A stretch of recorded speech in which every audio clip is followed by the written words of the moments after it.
إلى المسجد الأقصى الذي باركنا حوله لنريه من آياتنا إنه هو السميع البصير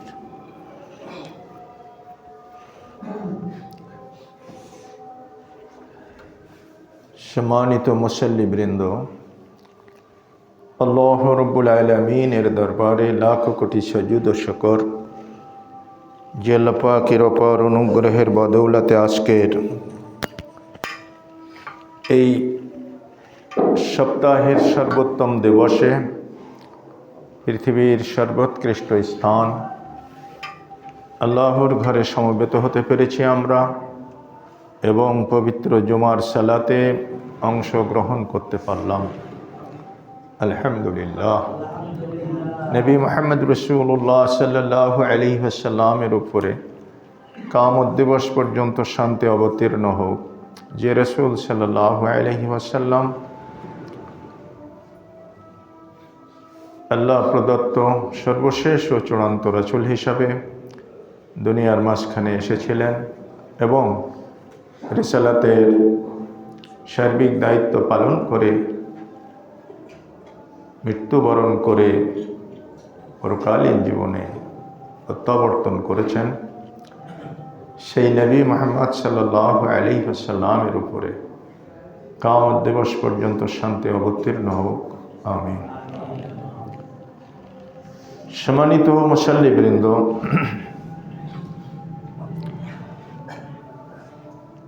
মাস আরবিতে 12টি। এই 12 মাসের বর্তমান যে মাসটাতে আমরা বিরাজ করছি, আমরা অবস্থান করছি, এই মাসের নাম হচ্ছে রজব মাস। মুহররম, সফর, রবিউল আউয়াল, রবিউল সানি, জমাদিউল আউয়াল, জমাদিউল সানি, রজব, সপ্তম মাস। এরপরেই আসে শাবান, তারপরে রমজান। তো দিনপঞ্জির হিসাব মাফিক যখন আমাদের কাছে আরবি রজব মাস আগমন করে, তখন বাঙালি মুসলিম সমাজে একটা উৎসব মুখর পরিবেশ বিরাজ করে। সেটা হলো মেরাজের উৎসব। নবী করিম সাল্লাল্লাহু আলাইহি ওয়াসাল্লাম এ মাসে মেরাজ করেছিলেন। এটা হচ্ছে আমাদের সমাজের প্রচলিত আকীদা বা বিশ্বাস। নিঃসন্দেহে রজব মাস হচ্ছে আশহুরুল হুরুম বলে কুরআনুল কারিমে যে 4টি মাসকে হারাম মাস হিসাবে গণ্য করা হয়েছে, তার মধ্যে একটি মুহররম মাস, একটি রজব একটি। মুহররম হচ্ছে আরবি বছরের শুরুর মাস, প্রথম মাস। তো এই ইসলামী দিনপঞ্জির হিসাব আমাদের বাংলাদেশ বা আমাদের পাক ভারত উপমহাদেশে এটা অনুসৃত হয় না, কিন্তু সৌদিরা ঠিকই তারা তাদের এই আরবি বর্ষপঞ্জির হিসাব অনুযায়ী তারা দিনক্ষণ গণনা করে, তারিখ তারা সেভাবেই লেখে, তারপরে ওর সাথে মিলিয়ে অন্য দিন তারিখ যার যেটা হবে হবে, কিন্তু তারা তাদের মৌলিক ইসলামী পঞ্জি অনুযায়ী আরবি মাসকে কাউন্ট করে, দিন তারিখ সেভাবে হিসাব রাখে। মুসলিম উম্মার উচিত হলো সেটা, কিন্তু আমরা সেটা থেকে অনেক দূরে সরে গেছি। প্রায় 300 বছরের ইংরেজদের চাপানো জগদ্দল পাথর আমাদের বুকের পথ থেকে সরে গেলেও কালচার বা কৃষ্টিগত পাথর এখনো সরেনি। এমনকি আমরা আজকে আমার কাছেও যদি জিজ্ঞেস করেন বাংলা মাস কত, তা আমি ফেলিওর হয়ে যাব, বলতে পারবো না। আর আমাদের প্রজন্মের তো বলার প্রশ্নই আসে না। বাংলা মাস দেখতে গেলে বলতে গেলে আপনাকে আবার পঞ্জিকাটা রপ্ত করে দেখে হিসাব করে তারপরে বলতে হবে হ্যাঁ বাংলা এত। শীত কালকে একটু চেপেছে সাংঘাতিকভাবে। মানুষ তখন খোঁজ করেছে বাংলা কি মাস দেখি, তো দেখে মাঘ মাস। ওরে সর্বনাশ, মাঘের শীত বাঘের গায়ে, একটা প্রবাদ আছে, সেই জন্য এত শীত। এইভাবে ছাড়া এই বাংলা মাসের হিসাবও আমরা বাঙালি হিসাবেও সেই দেশাত্মবোধ আমাদের মাঝখানে কাজ করেনি।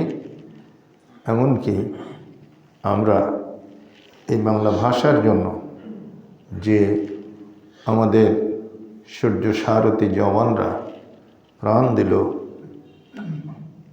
মাতৃভাষায় কথা বলার অধিকার অক্ষুণ্ণ রাখার জন্য, সেই দিন তারিখটাকেও আমরা বাংলায় হিসাব করে রাখতে পারিনি। সেটাকে আমরা পালন করি কখন? 21শে ফেব্রুয়ারি।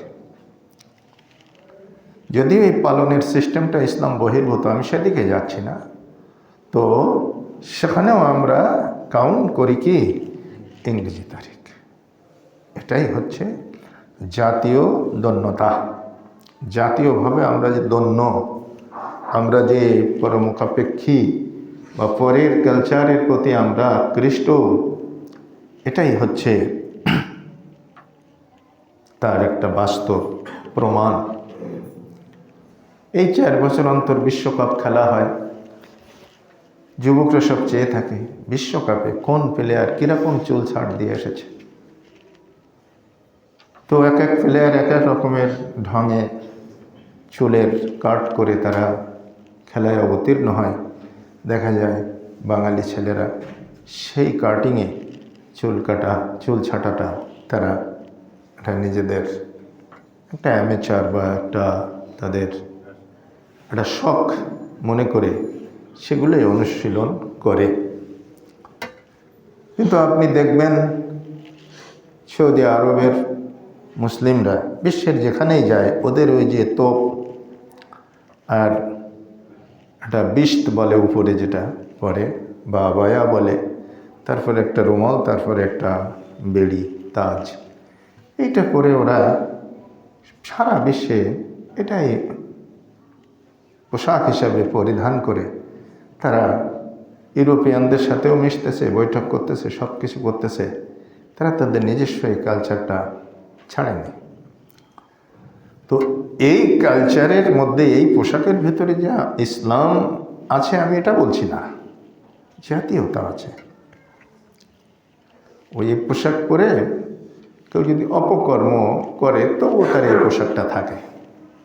সুতরাং পোশাক মানুষের তাকওয়ার মানদণ্ড না, কিন্তু জাতীয়তার পরিচায়ক। তো আরবিতে রজব মাস হচ্ছে হারাম মাস। হারাম মাস বলতে কি বোঝায়? ইসলাম আসার আগেও এই 12 মাস ছিল এবং এখানে 4টি মাস হারাম ছিল। হারাম মানে এখানে ওই যে নিষিদ্ধ হারাম এই অর্থে বোঝাবে না, হারামের কয়েকটি অর্থ হয়। পরিভাষাগতভাবে ব্যবহারিক ক্ষেত্র অনুযায়ী বাংলা ভাষায়ও শব্দের বিভিন্ন অর্থ হতে পারে। সমুচ্চারিত ভিন্নার্থক শব্দ আমরা গ্রামারে পড়েছিলাম, মনে আছে কিনা আপনাদের? হ্যাঁ, ধরা, ধরা, একা ধরা। এই ধরা মানে কি? পৃথিবী। আবার এই ধরা মানে কি? এভাবে হাত দিয়ে ধরা।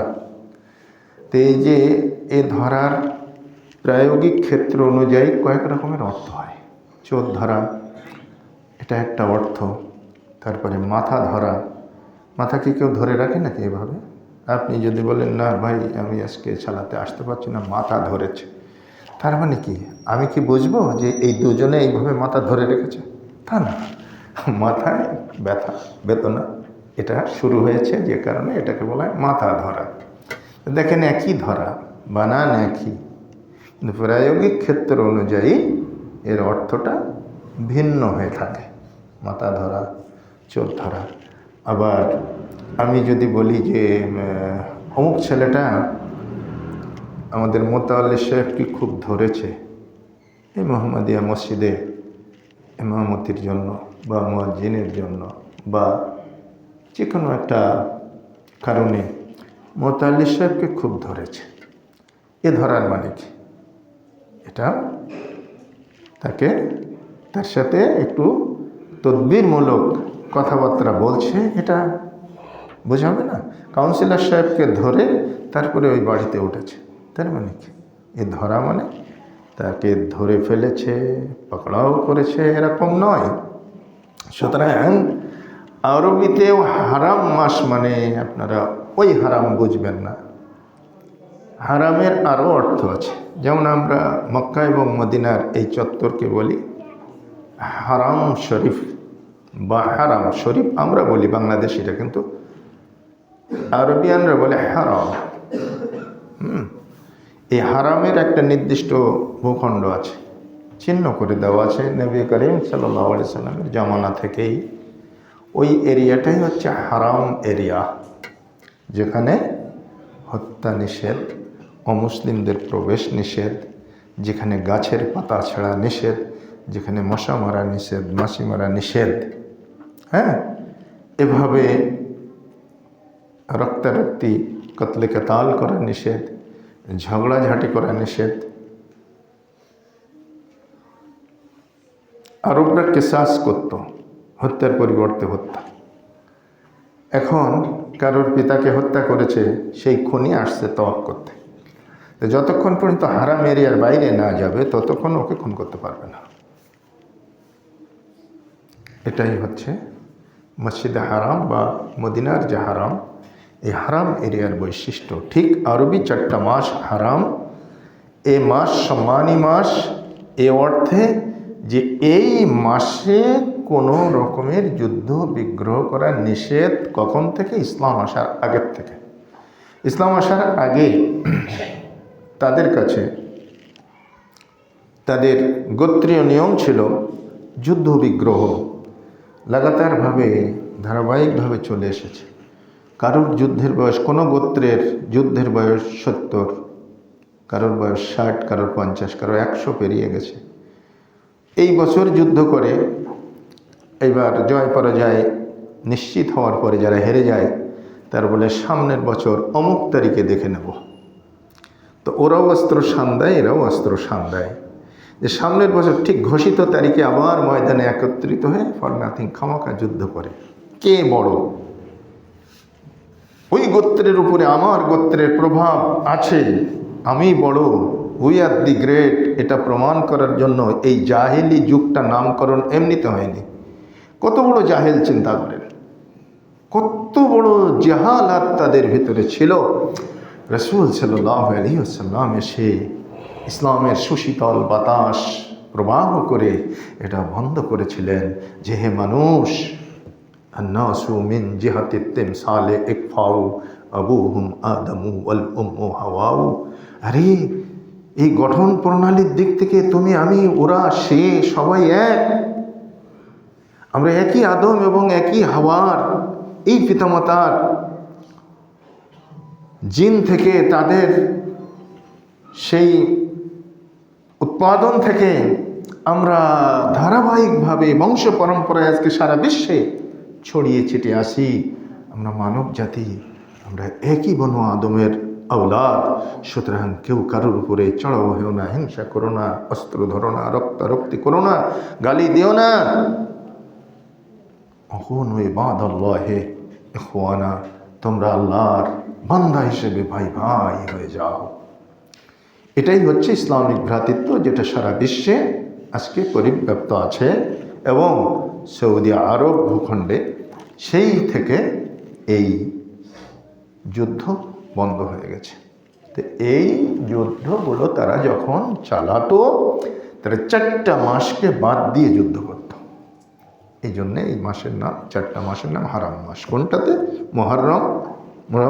মুহররম মাস আসবে, চলমান যুদ্ধ থেমে যাবে, মুহররম শেষ হয়ে যাবে, ওখান থেকে যেখান থেকে শেষ করেছে ওখান থেকে আবার শুরু করবে।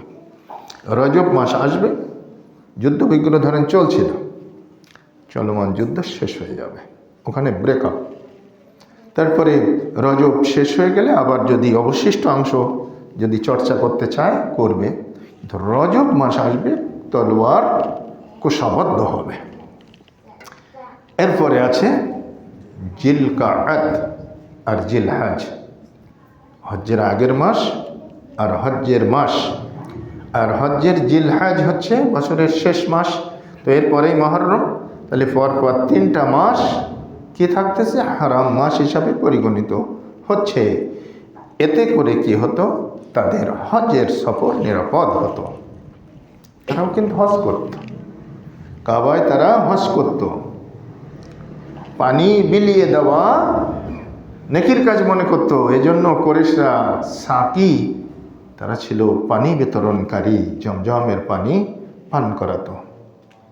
জমজমের পানি পান করাতো বলতে কি বোঝায়? ধরেন জমজম তো একটা কূপ, কুয়া, ওই পর্যন্ত গিয়ে পানি আনা এটাও কষ্টসাধ্য ব্যাপার। এখনও হয়তো আপনি আন্ডারগ্রাউন্ডে আছেন, কিংবা আপনি বাইতুল্লাহ চত্বরে আছেন, বা মসজিদ হারামের যে কোনো জায়গায় আছেন, অনেক আরবিয়ান দেখবেন ওই কিস বলে আর কি, প্লাস্টিকের কিস। এখন আগে ছিল চামড়ার কিস, এখন হলো ওটা রাবারের বা নাইলনের। এটা কিস নিয়ে হঠাৎ দাঁড়িয়ে গিয়ে বলছে জমজম জমজম জমজম জমজম, এইভাবে করতেছে। তখন যে হাত বাড়িয়ে দিচ্ছে তাকে জমজমের পানি দিচ্ছে, কিসটা পরে যাচ্ছে, আবার হন করে চলে যাচ্ছে। আবার একজন নিয়ে এসে এইভাবে পানি পান করানোটা তারা নেকির কাজ মনে করতো, এখনও মনে করে। ইসলাম এটাকে নেকির কাজ হিসেবে স্বীকৃতি দিয়েছে। তো এইটা তারা হজ করত, পানি পান করানোকে নেকির কাজ মনে করত। সব কিছু ঠিক ছিল, কিন্তু হজ হতো যে নিয়মে, সেই নিয়মটা আল্লাহ প্রদত্ত নিয়ম ছিল না। সেই নিয়মটা ছিল তাদের বানানো নিয়ম। তারা রাত্রেবেলায় বাইতুল্লাহ তাওয়াফ করত উলঙ্গ হয়ে। তারা এত সুফি ছিল, তারা এত কি বলা যাবে যে ইমানদার লোক ছিল, যে তারা বলতো যে এই কাপড়টা হালাল না হারাম কি করে বুঝবো? হ্যাঁ, এই যে রুমালটা যে ব্যবসায়ী বানায়ছে, সে সুদের লোন নিয়ে ফ্যাক্টরি বানায়ছে না সুদমুক্ত ইনভেস্ট করে ফ্যাক্টরি বানিয়েছে, এ তো বুঝতে পারছি না। সুতরাং এই কাপড়ই খুলে দাও। ও হারাম না হালাল টাকার কাপড়, ইন্ডাস্ট্রি, ফ্যাক্টরি, এটা হচ্ছে সন্দিগ্ধ, এটা কনফিউজড। সুতরাং কাপড়ের দরকার নেই। আল্লাহ তাআলা জন্মের দিন যে মারিফাতের কাপড় পরিয়ে দিয়েছেন, ওই কাপড় পরে এসো হজ করবো। তা কেমন দেখা যায় না? তাহলে রাত্রেবেলায় পরবো, তাহলে আর কেমন দেখা যাবে না। হ্যাঁ, এই ছিল তাদের বুদ্ধি। দেখেন কত বড় সুফি, হ্যাঁ, কত বড় ইমানদার, সব ল্যাংটো হয়ে তওয়াফ করত। ইসলাম এসে এই জাহেলি প্রথা, এই অশ্লীলতা, এই যে একটা বেহায়াপনা, বেলেল্লেপনা বন্ধ করে দিয়েছে। এবং কাবায় তারা ওই যে 360 বা তদূর্ধ্ব মূর্তি, ততোধিক মূর্তি সেখানে স্থাপন করে তাদের কাছে চাইতো। আর যখন ইসলাম এসে বলল যে এদের কাছে চাও কেন, এরা তো অথর্ব, অকর্মণ্য, অপদার্থ, তখন তারা বলল মা না'বুদুহুম ইল্লা লিয়ুকাররিবুনা ইলাল্লাহি যুলফা। আরে এদের কাছে তো চাই না, এদের মাধ্যমে আল্লাহর কাছে চাই। আমরা পাপী তাপী গুনাহগার, আমার খাওয়া দাওয়া হালাল আছে কিনা, ঠিক আছে কিনা। ওদিকে বস্ত্র ফতোয়া দিয়ে কি করলো, হারামের ফতোয়া দিয়ে বস্ত্র করলে ল্যাংটা হলো। আর এখন বলছে প্রতিমা জায়েজ করার জন্য যে আমার জবান ঠিক আছে কিনা, আমার রুজি রোজগার হালাল আছে কিনা, আমি পবিত্র কিনা, এটা ঠিক বলা যাচ্ছে না। তাই পবিত্র একজন দেবতার মাধ্যমে আমার রবের কাছে চাচ্ছি। আমার রব যে এক, এটা আমরাও জানি। মা না'বুদুহুম ইল্লা লিয়ুকাররিবুনা ইলাল্লাহি যুলফা। বুদ্ধিটা দেখেন, এখনো পর্যন্ত পৃথিবীতে মূর্তি পূজা চলছে, এই একই ধোয়া তোলে যে আমরা কি দুর্গার কাছে চাই, আমরা কি লক্ষ্মীর কাছে চাই, সরস্বতীর কাছে চাই, মা কালীর কাছে চাই। আমরা এখানে প্লেস করি, ওখান থেকে তারা জায়গা মতো প্লেস করে। তাহলে এই সমস্ত পণ্য আত্মা, এদের আবেদনটা যিনি সৃষ্টিকর্তা মালিক তিনি ফেরাতে পারবেন না। এই হলো তাদের ধারণা। ঠিক ওই একই সূত্র ধরে মুসলমানরাও কি করেছে, ওরা কোরআনের অপব্যাখ্যা করেছে, অবতাবু ইলাইহিল ওসিলা, তোমরা ওসিলা অনুসন্ধান করো। তা এখন এরাও যায় হলো পীর সাহেবের কাছে, ওরা যে ঠাকুর দেবতার কাছে যাচ্ছে আর এরা পীর বাবার কাছে যাচ্ছে, মনে করে পীর বাবা খুব সৎ লোক, খুব আল্লাহর অলি। অলি মানে কি বন্ধু, জাইয়ের লোক, আল্লাহর খুব নিকটস্থ লোক, আল্লাহর সাথে খুব খায়ের খা আছে। তো এ আমাদের দাবিটা যদি প্লেস করে তাহলে আল্লাহর নাম নেওয়ার উপায় নেই। তাই ওসিলা অনুসন্ধান করে, ওসিলা শব্দ এর অর্থ করেছে পীর মাশায়েখ বা অলি আউলিয়া। অথচ আল্লাহ রাব্বুল আলামিন আউলিয়াদের অনুসরণ করতে নিষেধ করেছেন, কারণ অনুসরণ হবে একমাত্র আল্লাহ রসুলের, অনুসরণ হবে একমাত্র আল্লাহর।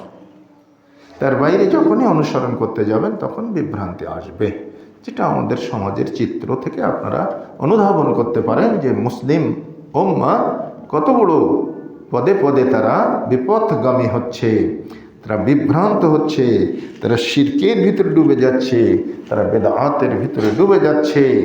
তারাও ওই ঠাকুর দেবতার পূজা যারা করে, হিন্দু সমাজ তাদের প্যারালাল, পীর ফকিরের কাছে চেয়ে পক্ষান্তরে তাদের পূজা অর্চনা করে তারাও শিরকের ভিতরে মুক্তালা হয়ে যাচ্ছে।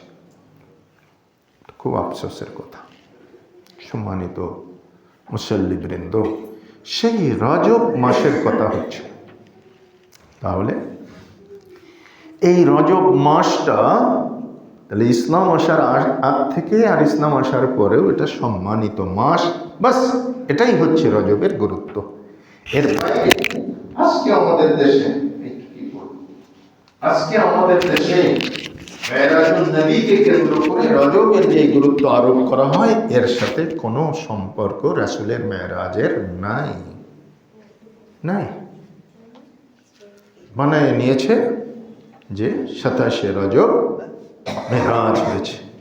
মেরাজ শব্দের অর্থ হচ্ছে ওই যে আপনারা বিল্ডিংয়ের সিঁড়ি বানাইছেন না, সিঁড়ি বা লিফট লাগাইছেন না, ওর নাম হলো মেরাজ। ঊর্ধ্বে যাওয়ার যন্ত্র, উঁচুতে যাওয়ার যন্ত্র। এটা ওই যে লিফট বা সিঁড়ি, একটার পর একটা ধাপ পরিবর্তন করলে আমরা উঁচুতে যাই, আবার নিচে নামার সময় পরিবর্তন করলে নিচেতে আসে, এর নাম হলো মেরাজ। এটা যন্ত্রবাচক বিশিষ্ট, আরবিতে বলা হয় ইসমে আলা। যে মাধ্যমটা ব্যবহার করে মানুষ উঁচুতে যায় এর নাম মেরাজ। রাসূলুল্লাহ সাল্লাল্লাহু আলাইহি ওয়াসাল্লামের মেরাজ সম্পর্কে কোরআন এবং হাদিসে যেটুকু আছে সেটুকু খুব মোলাক্কাস, খুব স্বল্প।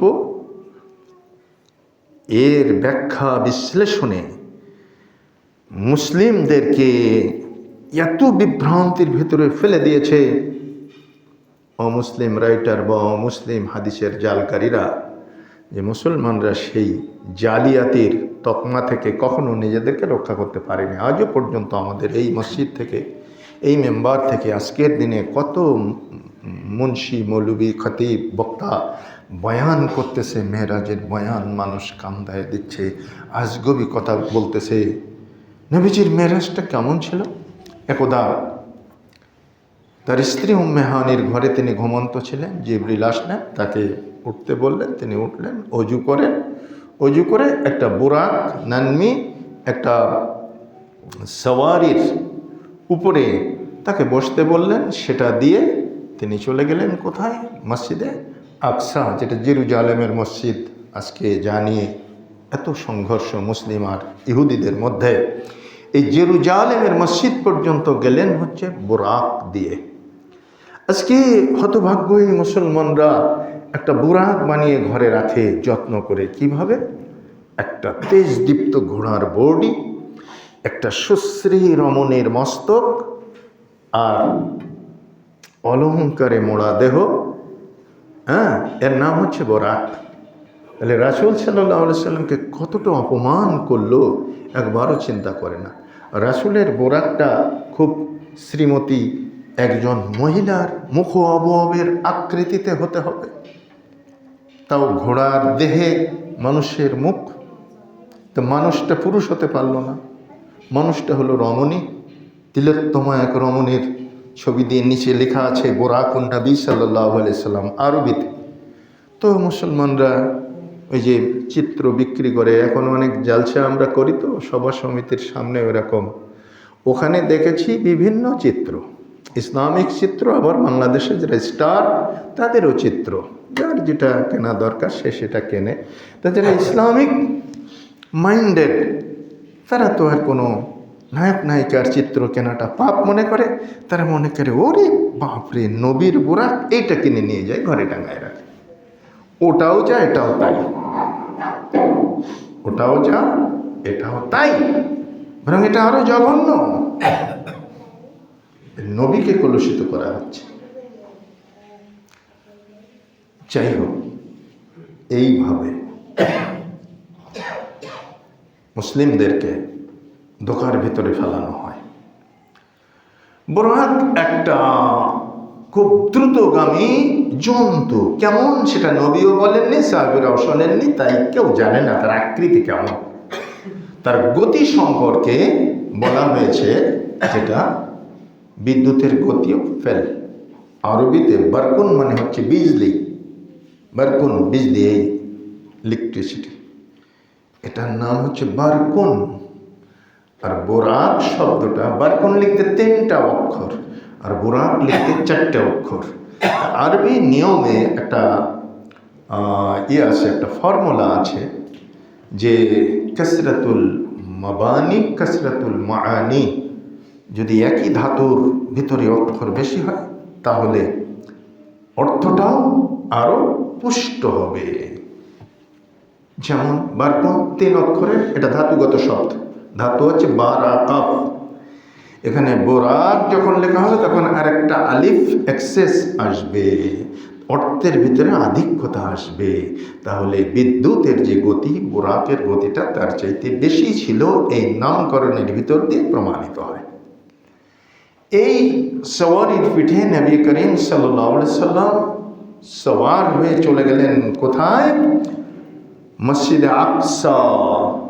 মসজিদে আকসায় গিয়ে সেখানে তিনি সালাত আদায় করেছিলেন। সেখানে দুধ, মধু, মদ তাকে পানীয় হিসেবে দেওয়া হয়েছিল। তিনি দুধ পান করেছিলেন, অন্যগুলো অ্যাভয়েড করেছিলেন, শরাব অ্যাভয়েড করেছিলেন। সেখান থেকে তাকে এবার হচ্ছে মেরাজ, সিঁড়ি দিয়ে এবার ওঠা, ঊর্ধ্বগমন। মেরাজ শব্দের অর্থ ঊর্ধ্বগমন, যে মাধ্যমে ঊর্ধ্বগমন করা হয় তার নাম হচ্ছে মেরাজ বা সিঁড়ি বা চলন্ত সিঁড়ি, যেটাকে আমরা লিফট বলি। এটা দিয়ে নবী করিম সাল্লাল্লাহু আলাইহি সাল্লাম ঊর্ধ্বাকাশ ভ্রমণ করলেন। ঘটনা সহিহ। তিনি প্রথম আসমানে গিয়ে আদম আলাইহিস সালামের সাক্ষাৎ পেলেন, দ্বিতীয় আসমানে গিয়েও নির্দিষ্ট পয়গম্বরের সাক্ষাৎ পেলেন, তারপর তৃতীয় আসমান, চতুর্থ, পঞ্চম, ষষ্ঠ, সপ্তম করতে করতে সপ্তম আসমানে গিয়ে পেয়েছিলেন কাকে?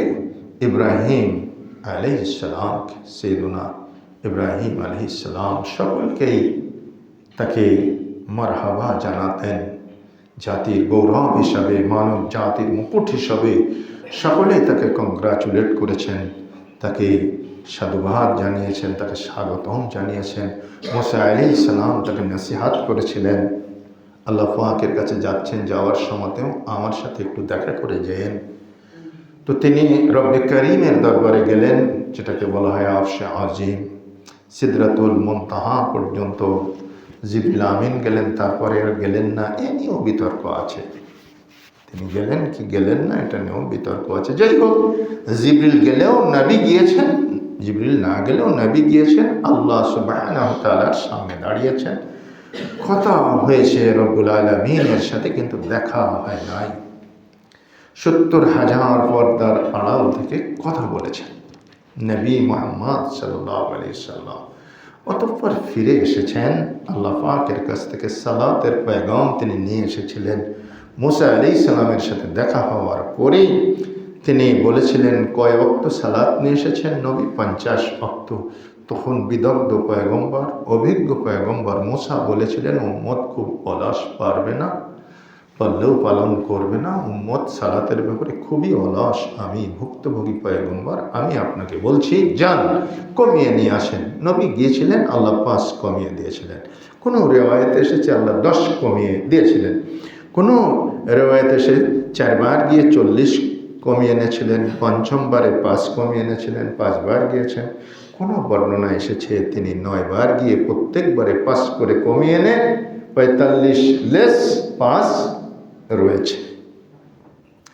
তো যাই হোক, যে কয়বারই যান না কেন, মুসা আলাইহিস সালামের পরামর্শে তিনি গিয়েছেন আর আল্লাহ কমিয়ে দিয়েছেন। দিতে দিতে দিতে দিতে 50 ওয়াক্ত থেকে 5 আছে, 5 ওয়াক্ত। তো 5 ওয়াক্ত সালাত তো সবাই আমরা আদায় করি, তাই না? কে?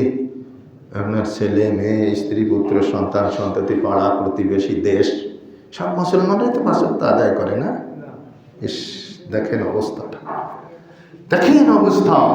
এরপরেও মুসা বলেছিলেন, 5 থাকার অবস্থায় মুসা বলেছিলেন যে যান আবার কমিয়ে নিয়ে আসেন, উম্মত পারবে না। ওরা পারলেও করবে না, ওরা বলো অলস সালাতের ব্যাপারে। শয়তান ওদেরকে একেবারে কি করে রেখেছে, ওদেরকে একেবারে নিমজ্জিত করে রেখেছে। ওরা পারবে না, করবে না। আপনি যান। নবী করিম সাল্লাল্লাহু আলাইহি সাল্লাম বলেছিলেন না আর যাব না। মানুষের তো একটা শরম বলে জিনিস আছে, আর যাবো কেমনে, আর যাওয়া যাবে না। আসক্ত নিয়ে গেলাম, যা হয় তাই হবে। তো 5 ওয়াক্ত সালাত নবী করিম সাল্লাল্লাহু আলাইহি সাল্লাম আদায়ের ব্যাপারে যে নির্দেশনা দিয়েছেন, যে কোরআন এবং হাদিসের ভিতরে যে তম্বি এসেছে, সেটাই হচ্ছে মেরাজের তাৎপর্য। মেরাজ পালন করার জিনিস না, মেরাজ উৎসব করার জিনিস না, মেরাজের দিনে রোজা রাখার বিষয় না। মেরাজের শিক্ষা সালাতের বাস্তবায়ন হচ্ছে মেরাজের বাস্তবায়ন। অথচ এই বোকা জাতিকে ধোঁকা দিয়ে 27 তারিখে মিলাদ পড়িয়ে আর আখেরি মোনাজাত করিয়ে আর কবর জিয়ারত করিয়ে পকেট ভারী করে এই সমাজের ঠাকুররা মুসলিমদেরকে ধোঁকা দিয়ে আজকে মেরাজ পালন করার রীতি চালু করেছে, যার সাথে কোনো সম্পর্ক মেরাজুন নবীর নেই। মেরাজের তাৎপর্য হচ্ছে সালাত। সালাত ভিত্তিক জীবন গঠন করো, সালাত ভিত্তিক পরিবার গঠন করো, তবেই তুমি মেরাজকে বাস্তবায়ন করতে পারবে। কোনো আনুষ্ঠানিকতা নেই, কোনো সিয়াম রাখার বিধান নেই। হ্যাঁ, 27 তারিখ কবে? এখনই আমাদের কাছে ফোন আসতে শুরু করেছে, মেরাজের রোজা কবে রাখবো হুজুর? আমি বলি মেরাজের রোজা কোনোদিন রাখবো না। এরপরে শাবান আসতেছে, যত খুশি শাবান মাসে নফল সিয়াম পালন করো, শুধু শবে বরাতকে কেন্দ্র করে না। শাবানে রাসূল সাল্লাল্লাহু আলাইহি সাল্লাম বেশি সিয়াম পালন করেছে নফল সিয়ামের মধ্যে। এরপরে ফরজ সিয়াম আসতেছে রমজানুল মুবারকে, সেটা তো পালন করবেই। আমাদের দেশে সিয়াম পালন করার চাইতে ইফতারির মহরত আমরা বেশি ভালোবাসি। ইফতারিতে কম খেয়ে সিয়ামে বেশি করে সালাতের ব্যাপারে অভ্যস্ত হয়েন, তাহলেই নেকি বেশি হবে। মান কামা রমাদানা ঈমানান ওয়া ইহতিসাবান গুফিরা লাহু মা তাকদ্দামা মিন জামবিহি। যে ব্যক্তি রমজান মাসে কিয়াম করবে, তারাবিহের সালাত আদায় করবে, আল্লাহ তার পিছনের সমস্ত গুনাহ মাফ করে দেবেন। এই পয়গাম নিয়ে আসে সিয়ামের মাস রমজানুল মুবারক। আর আমরা চেষ্টা করি কি, যেখানে ইমাম সাহেবরা সবচেয়ে বেশি খাটো খাটো করে শুরু পড়ে, সুলাইমান যদি একটু 1-1.5 ঘন্টা লাগিয়ে দেবে, তো ওকে বলা হবে যে একটু ছোট করে পড়ে না, আমরা এই সেই 7-17 ইত্যাদি ইত্যাদি। তো ছোট করে পড়ো বাবা, তুমি বাড়িতে গিয়ে পড়ো, ইশার সালাত আদায় করে বাসায় চলে যাও। আর আবার বেশি লম্বা করে লোকের ইমামতি করাও বৈধ না। তো তুমি যদি অধিক লম্বা করতে চাও, তবুও বাবা অপশন রয়েছে, তুমি ফরজ সালাত মসজিদে আদায় করে গিয়ে সারা রাত জেগে নামাজ পড়ো, সেটাও উত্তম হবে। নবী করিম সাল্লাল্লাহু আলাইহি সাল্লাম 3টি রাত্রিতে জামাত করেছিলেন। 3 রাত্রি 3 রকমের রাত পড়েছিলেন। প্রথম রাত্রিতে এশার পরে শুরু করে ধরেন 2 থেকে 3 ঘন্টায় শেষ করে দিয়েছিলেন। দ্বিতীয় রাত্রিতে 25-এর রাত্রে তিনি তারাবি শুরু করে জামাতের সাথে 4 থেকে 5 ঘন্টা সময় নিয়েছিলেন। আর তৃতীয় রাত্রি 27 তারিখের রাত্রিতে নবী করিম সাল্লাল্লাহু আলাইহি সাল্লাম ইশার বাদে শুরু করে সাহারির আগ পর্যন্ত সময় নিয়েছিলেন। এর নাম তারাবিহ। এই তারাবিহকে কেউ পড়ি আমরা, আহলে হাদিসরা পড়ি, কিংবা ওই হানাফিরা ভাইরা পড়েন। হানাফিরা খতম করেন। খতম মানে কি? শেষ। তারাবিও শেষ, ইমানও শেষ, আমলও শেষ।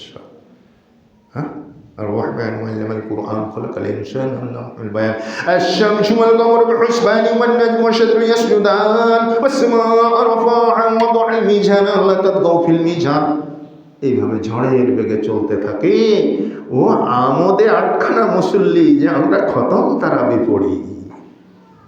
হ্যাঁ, তোমার ওই খতম কিয়ামতের মাঠে তোমাকেও খতম করে দেবে, আর ওই হাফেজকেও খতম করে দেবে। তারাবিহের সালাত আহলে হাদিস পড়ুক আর হানাফি পড়ুক, জামাতে পড়ুক আর একাকী পড়ুক, পড়তে হবে একান্ত তন্ময় তদ্গতভাবে ভক্তির সাথে, সুন্দর উচ্চারণের সাথে, শরীরের ক্যাপাসিটি অনুযায়ী এক একদিন এক এক রকম করে পড়েন। হুজুর আমি কেরাত জানি না, বাড়ি একা একা পড়বো, আমার কেরাত জানা নেই, 10টা সূরা জানা আছে, আলাম তারা থেকে নাস পর্যন্ত। প্রত্যেক রাকাতে ওই 10টা করে সূরা পড়বো একসাথে, এই বিধানও রয়েছে। সুতরাং আল্লাহ সুবহানাহু ওয়া তাআলা রমজান দিয়ে থাকেন মাফ করার জন্য, শাবান দেন রমজানের প্রস্তুতি গ্রহণ করার জন্য, মেরাজ এই যে রজব দিয়েছেন এই মাসে মেরাজ পালন করতে হবে এই জন্য নয়। ইসলামের এই নবী কোন তারিখে মেরাজ করেছিলেন এর দিন তারিখ সংরক্ষিত হয়নি ইসলামের ইতিহাসে এবং হাদিস শাস্ত্রে। কেন? এত বড় একটা গুরুত্বপূর্ণ দিন, মেরাজের দিন কখন হয়েছিল, কবে হয়েছিল, কিভাবে হয়েছিল, এটা ইসলাম মোটেই কাউন্ট করে না। ইসলাম কাউন্ট করে মেরাজের শিক্ষাটা কি, সেটা হচ্ছে সালাত। বুঝাতে পারেনি মনে হয়। আমি জাহাঙ্গীর আলম কবে জন্মগ্রহণ করেছিলাম, কিভাবে বেড়ে উঠেছি, কিভাবে মানুষ হয়েছে, এইটা এখন যদি কেউ বন্দনা করে কোনো ফায়দা হবে না। আমিও যদি নিজে বন্দনা করি, আমার আদর্শিক জীবনটা কেমন, আমি ইসলামের উপরে আছি না আমি শিরকের ভিতরে আছি, না আমি নাস্তিক হয়েছি না আমি আস্তিক হয়েছি, কোনটা? আমার কর্মময় জীবনটাই হচ্ছে আলোচ্য বিষয়, দেখার বিষয়। কর্মময় জীবন দিয়েই আল্লাহ পাকের কাছে হিসাব হবে। ঠিক মেরাজের হিসাবটা ওইরকম, কবে হয়েছিল, কখন হয়েছিল, কয় তারিখে হয়েছিল, কিভাবে হয়েছিল, কিচ্ছু দেখার বিষয় নয়। দেখার বিষয় শুধু একটাই, মেরাজের সওগাত হচ্ছে সালাত। সালাত ভিত্তিক জীবন গঠন করতে পেরেছে কিনা, সালাত ভিত্তিক পরিবার গঠন করতে পেরেছে কি না। যারা দেশ ও সমাজের কন্ট্রোলিং পাওয়ার হাতে পেয়েছেন তারা সালাত ভিত্তিক রাষ্ট্র গঠন করতে পেরেছেন কি না, এটাই দেখার বিষয়। তাই তো আজকে সৌদি আরবের মাটিতে আপনি ভিতরে কি করেন না করেন সেটা আপনার বিষয়, সেটা আল্লাহ দেখবেন। কিন্তু আপনি যখন আপনি আনুষ্ঠানিকভাবে আপনি কোনো সালাতের সময়ে কোনো রকমের পাবেন না, দোকানপাট খুলে রাখতে পারবেন না, হোটেল রেস্তোরাঁ খুলে রাখতে পারবেন না, চুলা জ্বালিয়ে রাখতে পারবেন না, চা পরিবেশন করতে পারবেন না। আমার প্রথম হজ ছিল আলহামদুলিল্লাহ সুম্মা আলহামদুলিল্লাহ 2011 সালে। আমি এখানকারও আমাদের কয়েকজন মুসল্লি ছিলেন খুলনা, মাশাআল্লাহ। চা চেয়েছিলাম হোটেল এশিয়ায় বসে, মাগরিবের কিছুক্ষণ পর গেছে যে চা পানি খেয়ে ইশার সালাত আদায় করে চলে আসবো হোটেলে। আমি চা চাইলাম, 5 জন আমরা একসাথে বসে ম্যাসিয়ারকে বললাম এতে না তাহলে খামসা শাই, 5টা চা দাও। তখন ওই ছেলেটা 2টা চা 2 হাতে এনে দিয়ে 3টা চা, বাকি 3টা আনার জন্য আবার যাচ্ছে। সেই সময় বাইতুল্লাহ আজান ধ্বনি প্রতিধ্বনিত হলো। ছেলেটা আমাদের দিকে তাকিয়ে বলল, আফওয়ান ইয়া হাজ, তাহলে তো সেই মামনু, এই হাজি সাহেব মাফ করবেন, 3টা চা আপাতত বন্ধ হয়ে গেল। তাহলে তো সেই বাদা সালাতিল ইশা ইনশাআল্লাহ 3টা চা পাবেন ইশার সালাতের পরে। তো আমি সেদিন বলেছিলাম, তখন 11 সালে আরও ইয়ং ছিলাম, আর প্রথম হজে গেছে, কিউরিসিটি বেশি। আগে আবার সেদিক তাল হেনা, আশ্চর্য কথা, হে দোস্ত এদিকে আসো, আজান আল আজান ইয়াবদাউ আল আন, আরে আজান তো এক্ষুনি শুরু হলো। ও বা'দাল আযানি ফুরসাতুন কালিল, আজানের পরে কিছু সময় পাওয়া যাবে, হাত্তা নাশরিবা, ততক্ষণে আমরা পান করে ফেলতে পারবো, তুমি নিয়ে আসো। এতে না তাহলে তো সেই ছেলেটা আমার দিকে ফ্যাল ফ্যাল করে চেয়ে মুস্কি হাসতেছে আর বলতেছে, মিন ওয়াইন ইয়া আজী, কোন দেশ থেকে এসেছেন হে হাজী সাহেব, দেশ কোথায়? তা আমি তখন সলজ্জ বদনে বলেছিলাম, মিন বাংলাদেশ, বাংলাদেশ থেকে এসেছি। তখন ছেলেটা হেসে বলেছিল, লেহাদা বলতে হ্যাঁ দাদা, বাংলাদেশ থেকে এসেছেন সেজন্য এভাবেই বলছেন, কারণ আপনারা মানে এটা সে মুখে বলেনি, ভাবখানা এরকম যে আপনারা বাংলাদেশের মুসলমানরা আজান দেওয়া জাত মাগার নামাজ পড়া জাত না। দেখেন সৌদি আরবের একজন মেসিয়ার, সে আমাদের খাসিয়াত জেনে ফেলেছে। আজান হয়ে যাওয়ার পরে আমি চা চেয়েছি, এতেই সে মেপে ফেলেছে যে এরা কোন জাত। আজকে দেখেন না, আজান আর আজান। এমন কোন মসজিদ কি আছে খুঁটির মাথায় যারা গোলপাতার চাল দিয়ে মসজিদ পেতেছে সেখানেও মাইক? বাংলাদেশের প্রত্যেকটা মসজিদে আজান হয়, আর ফজরের আজানের সময় তো একটা মরমী পরিবেশ সৃষ্টি হয়, কিন্তু ওঠে কয়জন, সালাত আদায় করে কয়জন?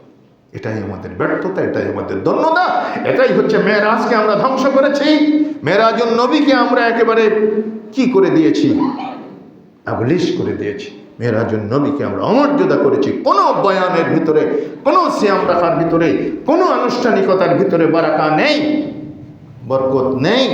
শুধুমাত্র সালাত বাস্তবায়ন করলেই প্রত্যেক দিন মেরাজ হবে, প্রত্যেক ওয়াক্তে মেরাজ হবে। সুতরাং আসুন আমরা বিভ্রান্তি এড়িয়ে প্রকৃত শিক্ষা, ইসলামের প্রকৃত মর্ম কথা এটা উপলব্ধি করে বাস্তব জীবনে আমরা আমূলি জিন্দেগিতে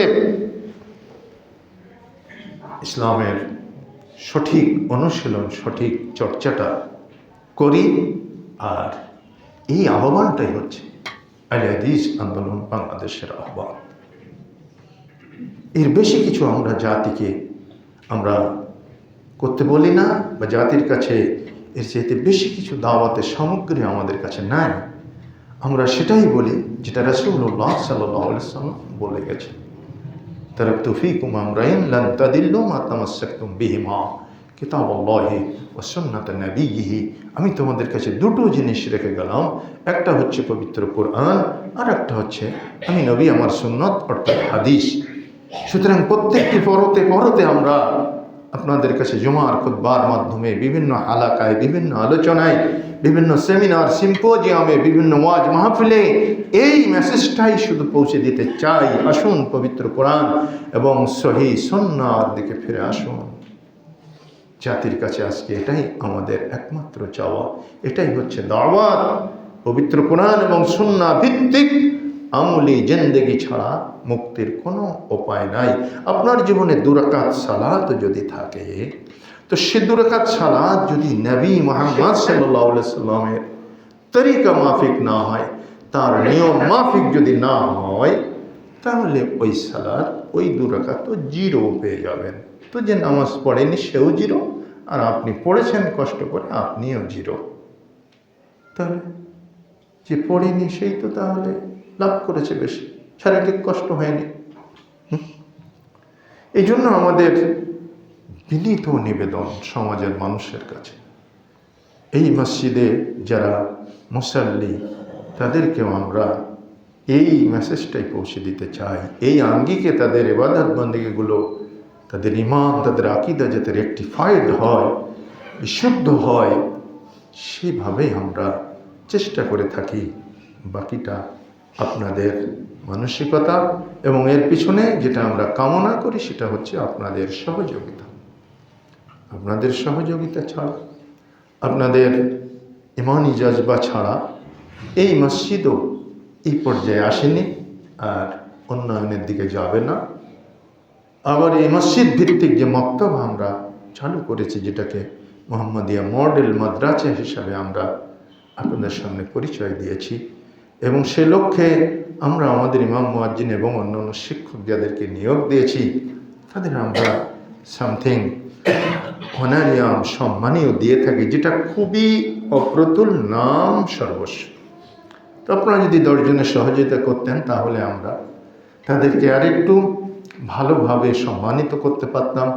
এই নিবু প্রায় করে হলেও এই ছোট্ট প্রাথমিক এই শিশু শিক্ষার এই নিকেতনটা, এই বিদ্যাপীঠটা আমরা এই মসজিদ